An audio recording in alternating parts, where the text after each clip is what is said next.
Welcome back everyone for continued discussion here of Chapter 8, all about master budgeting. We're up to our fourth learning objective, prepare a direct materials budget, including a schedule of expected cash disbursements for purchases of materials. So let's continue with our Royal Company example. Let's say for this one product they were making, it takes 5 pounds of some raw material per unit. Let's say management also wants to have on hand at the end of every month 10% of the following month's production needs in terms of that material, and that on March 31st, 13,000 pounds of material are on hand. And this stuff costs right now 40 cents a pound. So let's look at a direct materials budget in this scenario. So that materials budget should start with expected or budgeted production coming right from the production budget. And this is in terms of number of units of finished goods product, right? What are we going to produce for April, May, June, and then the quarter as a whole? Now, the first step then is to start thinking about this in terms of the raw material itself rather than the unit of finished product.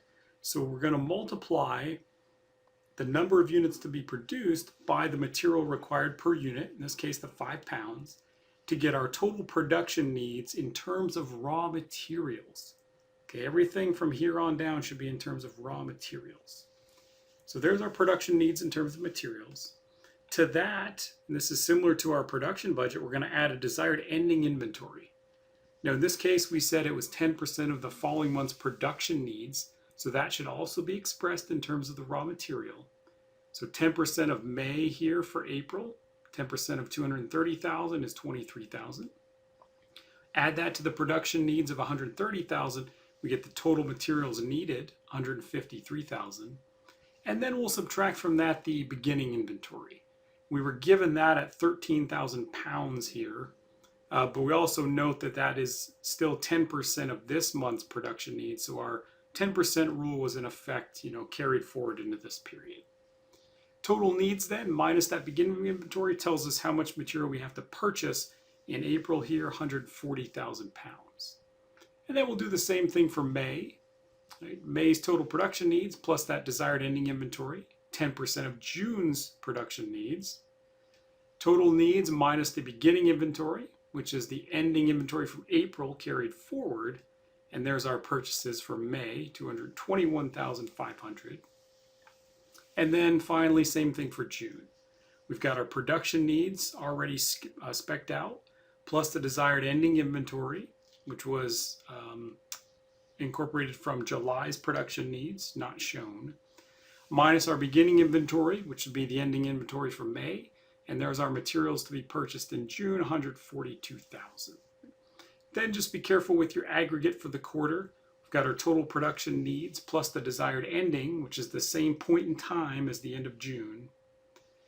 That's our total needs, minus the beginning inventory, which is the beginning inventory, same point in time as beginning of April carried forward. And there's our total purchases for the quarter as a whole, a little over 500,000 pounds of this material. Now let's think about expected cash disbursement for these things. Let's assume Royal pays this 40 cents per pound for materials. 1/2 of purchases are paid for in the month of purchase, the other half we pay the following month.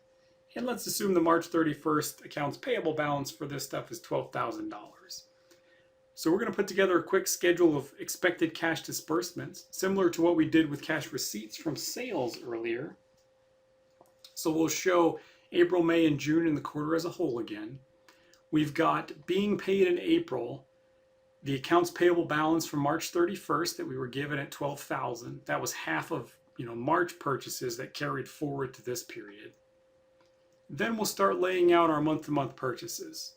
April, we said our total purchases were $56,000, or would be the 140,000 pounds we budgeted for, times 40 cents a pound. Half of that we're paying in April, so 28,000. Half we're paying in May, 28,000 there. Same idea for May and June. We're just laying out the timing of these purchases. May purchases, 88,600. Half we're going to pay in May, half we're going to pay in June. And then June purchases, a total of 56,800. Half we're paying in June. The other half we'd pay in July, so that's going to be an accounts payable balance at the end of June for that particular amount. So then we sum it up for the quarter, and we have these total expected cash disbursements, 185,000. Again, we'll need that for the cash budget and things like that to know the timing of these cash flows when we're paying for all this stuff. Moving on to our next input, we want to look at a direct labor budget, and that again is driven by production. So let's assume at Royal that every unit of this product we make takes 0.05 hours, 3 minutes of direct labor. Labor can be unskilled because the production process is relatively simple. We're paying folks barely above federal minimum wage here, $10 per hour. The direct labor budget then should start with the units to be produced. That's straight from the production budget. So April was 26,000 units, May was 46,000, June was 29,000. And then we'll multiply that right away by the direct labor time required per unit, in this case 0.05 hours. That multiplication will tell us the total labor hours required to support production for this period. So in April, 26,000 units times 0.05 hours means total hours of 1,300. In May, we had 2,300 hours required, June 1,450. Then we'll multiply that as a final step by the wage rate. This should be the full wage rate, incorporating benefits and things like that if we wanted it to. So $10 an hour in this case. So for April, 1,300 hours times 10 bucks gives us total direct labor cost of $13,000. One other thing to point out here, we could incorporate certainly expected raises or changes in labor cost into this budget. So if we were going to give people mid-year raises, we might change the wage rate, after June to $12 an hour or $15 or whatever we're going to be increasing people's wages to. We also could incorporate any changes needed for labor time per unit. If for some reason part of the process became automated, for example, and it took even less time in terms of direct labor per unit to finish these things, we could build that into the budget as well. So bottom line on the labor budget here should be total expected direct labor cost. As one final note, I'd point out that this assumes labor is completely variable with respect to production, that we don't have any kind of contractual obligation to pay people for certain hours. If we did, though, we could certainly budget for that. So if we had a certain number of employees who were guaranteed, 40 hours of work or whatever, and because of that, we had a minimum of, say, 2,000 labor hours that had to be used every period, we'd just budget for that accordingly. So in this particular case here, we'd say, well, April's 2,000 times 10, May's still 2,300, we've got to pay people overtime perhaps, and June we'd bump up to the 2,000 as well. So we can budget for that or those types of things as well. And then Learning Objective 6 covered our last manufacturing input, the manufacturing overhead budget. So let's assume at Royal that overhead is applied to units of product on the basis of direct labor hours. So we're using kind of our traditional costing system.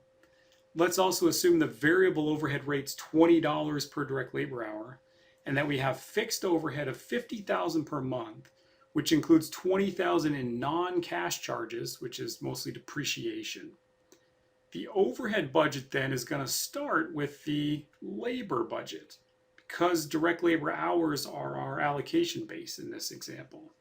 So we pull that forward from the labor budget. We've got April, May, and June with budgeted labor hours of 1,300, 2,300, and 1,450.